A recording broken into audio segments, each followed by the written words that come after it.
ಹೀರೆಕಾಯಿ ರಿಚ್ ಗೋಡ್ ಅದರದ್ದು ಕರಿ ಮಾಡುವ ವಿಧಾನವನ್ನು ತೋರಿಸ್ತಾ ಇದ್ದೀನಿ. ಭಾಳ ರುಚಿಯಾಗಿರುತ್ತೆ.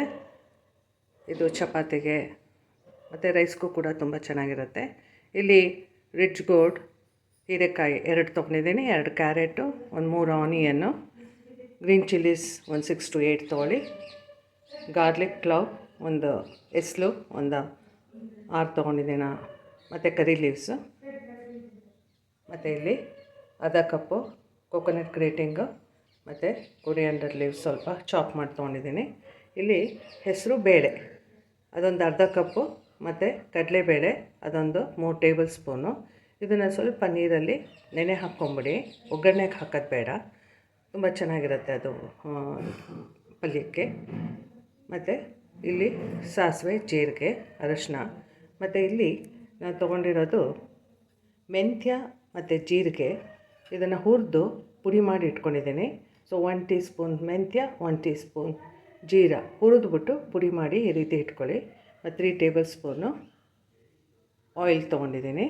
ಮತ್ತು ಇದು ರಿಚ್ ಗೋಡ್ ಹೀರೆಕಾಯಿನ ಸ್ವಲ್ಪ ದಪ್ಪನಾಗೆ ಕಟ್ ಮಾಡ್ಕೊಳ್ಳಿ, ಕ್ಯಾರೆಟು ಕಟ್ ಮಾಡ್ಕೊಳ್ಳಿ. ಇದೆಲ್ಲ ಮಾಡಿದ್ಮೇಲೆ ಮಾಡುವ ವಿಧಾನನ ತೋರಿಸ್ತೀನಿ ನೋಡಿ. ಈಗ ಕುಕ್ಕರ್ ಇಟ್ಟಿದ್ದೀನಿ, 2 ಟೇಬಲ್ ಸ್ಪೂನು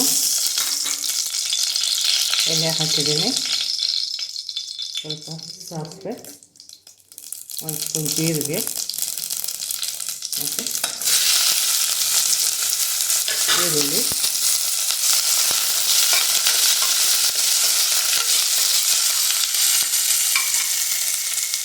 ಮತ್ತು ತಿರುಗ್ಸಂಗೆ ಕರಿಬೇವಿನ ಸೊಪ್ಪು, ಹಸಿಮೆಣಸಿನ್ಕಾಯಿ ನಿಮ್ಮ ಖಾರ ಹೇಗೆ ಬೇಕೋ ಅದು ನೋಡ್ಕೊಂಡು ಮಾಡಿ. ನಾನೊಂದು 8 ಹಾಕಿದ್ದೀನಿ. ನಿಮಗೆ ಹೇಗೆ ಈಗ ಹಸಿಮೆಣಸಿನ್ಕಾಯಿ ತಿನ್ನಲ್ಲ ಅಂತಂದರೆ ಒಣಮೆಣಸಿನ್ಕಾಯಿ ಕೂಡ ಹಾಕ್ಕೋಬೋದು. ಸ್ವಲ್ಪ ಆದಮೇಲೆ ಹಚ್ಚಿಡುವಂತಹ ಹೀರೆಕಾಯಿ, ಕ್ಯಾರೆಟು ಹಾಕಬೇಕು. ಅದಾದ ನಂತರ ನಾನಿಲ್ಲಿ ಹೆಸರುಬೇಳೆ ಒಂದು 10 ಮಿನಿಟ್ಸ್ ಹೆಸರುಬೇಳೆ ಕಡಲೆಬೇಳೆ ನೆನೆಯೋಕ್ಕೆ ಇಟ್ಟಿದ್ದೀನಿ, ಅದನ್ನು ಕೂಡ ಹಾಕಬೇಕು. ಸ್ವಲ್ಪ ಈರುಳ್ಳಿ ಆದಮೇಲೆ ಹೀರೆಕಾಯಿ ಹಾಕಿ ಸ್ವಲ್ಪ ಬಾಡಿಸಿ, ಸ್ವಲ್ಪ ಹೀಗೆ ಪಾತ್ರದ ಮೇಲೆ ಇದಕ್ಕೆ ಸ್ವಲ್ಪ ಈಗ ನೆನೆದಿದೆ ಇದನ್ನು ಹಾಕ್ಕೊಳ್ಳಿ. ಅದಕ್ಕೆ ಸ್ವಲ್ಪ ನೀರು ಹಾಕ್ಕೊಂಡು ಅದನ್ನು ಹಾಕ್ಕೊಳ್ಳಿ. ಒಂದು ವಿಷಲ್ ಬಂದ ತಕ್ಷಣ ನೀವು ಆರಿಸಿ, ಅದು ಹೀರೆಕಾಯಿ ಸ್ವಲ್ಪ ಬೇಯಬೇಕಾಗುತ್ತೆ. ಕಾಂಬಿನೇಷನ್ನು ಕೂಡ ಚೆನ್ನಾಗಾಗುತ್ತೆ ಇದು.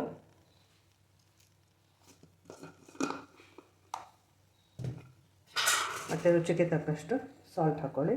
ನಾನಿಲ್ಲಿ ಕ್ರಿಸ್ಟಲ್ ಸಾಲ್ಟೇ ಹಾಕ್ತಾಯಿದ್ದೀನಿ. ಅದಾದಮೇಲೆ ಕಾಯಿ ತುರಿ, ಕೊತ್ತಂಬರಿ ಸೊಪ್ಪು ಎಲ್ಲ ಹಾಕಿ ಮಿಕ್ಸ್ ಮಾಡ್ಕೊಳ್ಳಿ.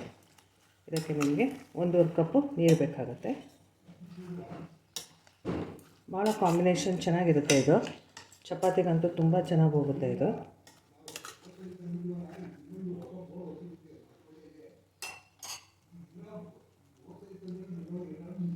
ನೀರು ಹಾಕಿದ್ದೀನಿ. ಮತ್ತು ಇಲ್ಲಿ ಈ ಹೇಳಿದ್ನಲ್ಲ ಮೆಂತ್ಯ ಜೀರಿಗೆ ಹುರಿದ್ಬಿಟ್ಟು ಇದು ಪುಡಿ ಮಾಡಿ ಇಟ್ಕೊಂಡಿದ್ದೀನಿ. ಅದಕ್ಕೆ ಸ್ವಲ್ಪ ಅರಿಶಿನೂ ಕೂಡ ಹಾಕಿದ್ದೀನಿ. ಈ ಪುಡಿ ಹಾಕಿರೋದಕ್ಕೆ ಇಲ್ಲಿ ಟಿಪ್ಸ್ ಏನು ಅಂದರೆ, ಈ ಪುಡಿನ ಮತ್ತೆ ಮಿಕ್ಸ್ ಮಾಡಬೇಡಿ, ಅದ್ರ ಮೇಲೆ ಒಂಚೂರು ಈ ಥರ ತುಪ್ಪ ಹಾಕ್ಕೊಳ್ಳಿ, ಇಲ್ಲ ಎಣ್ಣೆನೂ ಕೂಡ ಹಾಕ್ಬೋದು, ಅದು ಚೆನ್ನಾಗಿ ಬರುತ್ತೆ. ಸ್ವಲ್ಪ ಎಣ್ಣೆ ತುಪ್ಪ ಹಾಕ್ಕೊಂಡು